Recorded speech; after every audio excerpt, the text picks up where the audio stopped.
सुप्रभात छात्रों। आज मैं मनीता चौधरी आप सबके सम्मुख प्रस्तुत हुई हूँ एक नई कविता कर्मवीर का भावार्थ लेकर। कर्मवीर कविता अयोध्या सिंह उपाध्याय हरिओध जी की रचना है, जिसमें उन्होंने कर्मवीर लोगों की विशेषताओं का वर्णन किया है। उन्होंने बताया है कि कर्मवीर लोग किस प्रकार किसी भी असंभव कार्य को संभव बना देते हैं। देख कर बाधा विविध बहु विघ्न घबराते नहीं, रह भरोसे भाग के दुख भोग पछताते नहीं। काम कितना ही कठिन हो किंतु उबताते नहीं, भीड़ में चंचल बने जो वीर दिखलाते नहीं। हो गए एक आन में उनके बुरे दिन भी भले, सब जगह सब काल में वे ही मिले फूले फले। आज करना है जिसे करते उसे हैं आज ही, सोचते कहते हैं जो कुछ कर दिखाते हैं वही। मानते जो भी है सुनते हैं सदा सबकी कही, जो मदद करते हैं अपनी इस जगत में आप ही। भूल कर वे दूसरों का मुंह कभी तकते नहीं, कौन ऐसा काम है वे कर जिसे सकते नहीं। कवि अयोध्या सिंह उपाध्याय हरिओध जी कहते हैं कि चाहे कितनी भी बड़ी मुसीबत हो, कर्मवीर उससे कभी नहीं घबराते। चाहे कितना भी कठिन कार्य हो, वे उसे करने से कभी नहीं हटते। वे भाग्य के भरोसे नहीं बैठे रहते, इसलिए उन्हें अपने जीवन में कभी भी पछतावा नहीं होता। कवि कहते हैं कि कर्मवीर हर जगह हर काल में फलते और फूलते रहे हैं, अर्थात सफलता प्राप्त करते रहे हैं।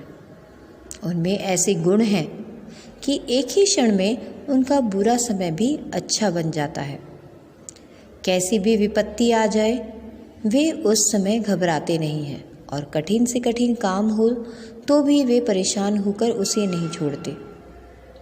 इन सब गुणों की वजह से कर्मवीर व्यक्तियों को संसार के हर कोने में सफलता मिलती है और हर काल में सफल होते हैं। संसार में ऐसा कोई कार्य नहीं है जिसे कर्मवीर नहीं कर सकते। वे अपने काम के लिए किसी और पर निर्भर नहीं रहते। वे स्वयं के कार्य को स्वयं ही करते हैं। कार्य चाहे कितना भी कठिन हो, लेकिन परेशान होकर उस काम को कभी नहीं छोड़ते। जिस कार्य को जिस समय करना होता है, वो उसे उसी समय पर पूरा कर देते हैं, बाद के लिए कभी नहीं छोड़ते। और इन सब गुणों के कारण कर्मवीर के लिए कोई भी कार्य असंभव नहीं है। कर्मवीर कभी भी निर्णय लेने से पहले सभी की सुझाव, सभी की बातें सुनते हैं, किंतु निर्णय हमेशा अपने मन से ही लेते हैं। किसी अन्य व्यक्ति के दबाव में आकर उनका निर्णय कभी प्रभावित नहीं होता। आगे की कविता की पंक्तियां देखते हैं।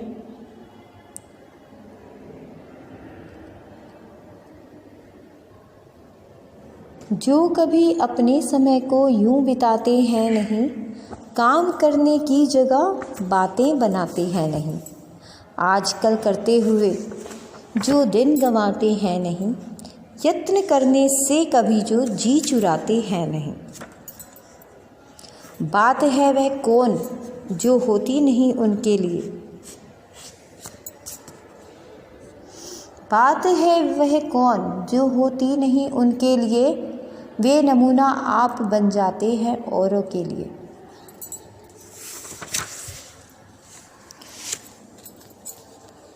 चिलचिलाती धूप को जो चांदनी देवे बना, काम पड़ने पर करें जो शेर का भी सामना। जो कि हंस हंस के चबा लेते हैं लोहे का चना, है कठिन कुछ भी नहीं जिनके है जी में यह ठना। कौस कितने ही चलें पर वे कभी थकते नहीं, कौन सी है गांठ जिसको खोल वे सकते नहीं। इन पंक्तियों में कवि अयोध्या सिंह उपाध्याय जी कहना चाहते हैं कि कर्मवीर के लिए समय बहुत महत्व रखता है। वो जिस काम को जिस समय करना चाहते हैं उसे उसी समय कर देते हैं, उसे कल पर कभी नहीं छोड़ते। वो अपने समय को कभी व्यर्थ नहीं जाने देते। जहाँ काम करना होता है वो वहाँ काम करते हैं, बातों में कभी समय व्यर्थ नहीं करते और आज की कार्य को आज ही ख़त्म करते हैं, कल पर नहीं डालते। समय का सदुपयोग कर्मवीरों का एक महत्वपूर्ण गुण है। उनमें कुछ ऐसे गुण होते हैं जिसकी वजह से उन्हें संसार में अपार सफलता मिलती है। वे अपने पुरुषार्थ से समय का सदुपयोग करते हुए असंभव कार्य को भी संभव बना देते हैं। वो कभी भी सहायता के लिए दूसरों पर निर्भर नहीं रहते। इन सब कारणों से वे पूरे संसार के लिए एक दिन आदर्श बन जाते हैं। यदि किसी भी व्यक्ति को संसार में सफलता प्राप्त करनी है तो उन्हें कर्मवीर के गुणों को अवश्य अपनाना होगा। कवि के अनुसार कर्मवीर चिलचिलाती धूप को भी चांदनी बना देते हैं।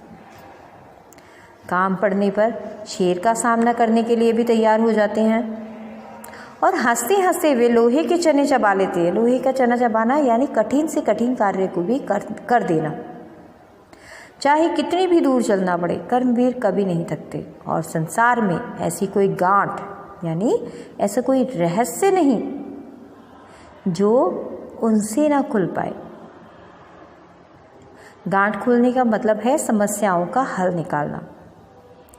कर्मवीर अपने पुरुषार्थ से बड़े से बड़े रहस्य को भी खोल सकते हैं, यानी बड़ी से बड़ी समस्या को भी हल कर सकते हैं। और इस मुहावरे के द्वारा कवि यही बताना चाहते हैं कि कर्मवीरों के लिए कोई भी कार्य असंभव नहीं होता। आगे की पंक्तियां हम पढ़ते हैं। कार्यस्थल को वे कभी नहीं पूछते वह है कहाँ, कर दिखाते हैं असंभव को भी वे संभव जहाँ। उलझने आकर उन्हें पड़ती हैं जितनी ही जहाँ, वे दिखाते हैं नया उत्साह उतना ही वहाँ। डाल देते हैं विरोधी सैकड़ों ही अड़चने, वे जगह से काम अपना ठीक करके ही चले। सब तरह से आज जितने देश हैं फूले फले, बुद्धि विद्या धन विभव के हैं जहाँ डेरे डले। वे बनाने से उन्हीं के बन गए इतने भले, वे सभी हैं हाथ से ऐसे सपूतों के पले।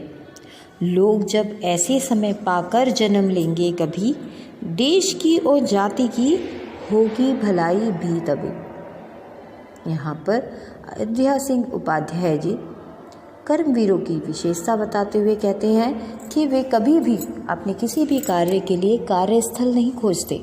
वो जहाँ होते हैं वहीं उनका कार्यस्थल होता है। जहाँ उन्हें चुनौती मिलती है वो वहीं उसका सामना करते हैं और जितनी भी उलझनें आती हैं ये उनका सामना उतने ही उत्साह से करते हैं।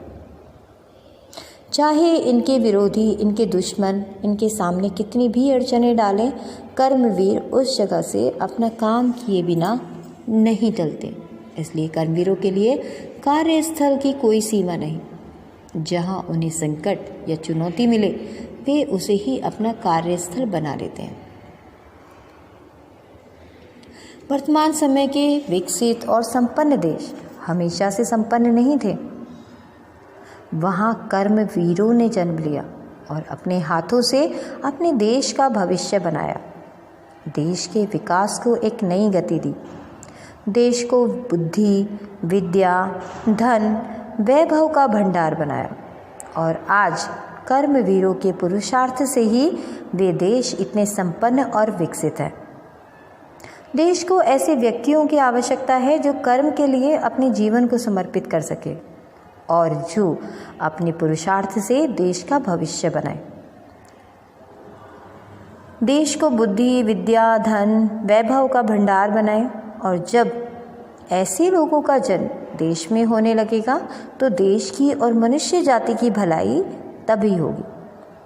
आज संसार में जितने भी संपन्न और विकसित देश हैं वो ऐसे कर्मवीरों के पुरुषार्थ से ही संभव हुए हैं।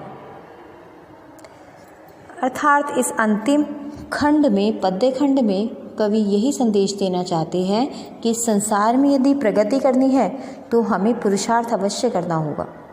और कितनी भी असफलता मिले, मनुष्य को बिना हिम्मत हारे प्रयत्न करते रहना पड़ेगा। मनुष्यता का इतिहास ऐसे उदाहरणों से भरा पड़ा है जब अपनी मेहनत से मनुष्य ने असंभव कार्य को भी संभव करके दिखाया। आज हम अपने चारों ओर जो सभ्यता देख रहे हैं, इसके विकास के लिए अनगिनत लोगों ने बिना हार माने अथक प्रयत्न किया है। कवि ऐसे लोगों को कर्मवीर कहते हैं। तो छात्रों, मैं आशा करती हूँ कि आप सभी को पाठ का भावार्थ अच्छे से समझ में आ गया होगा। धन्यवाद।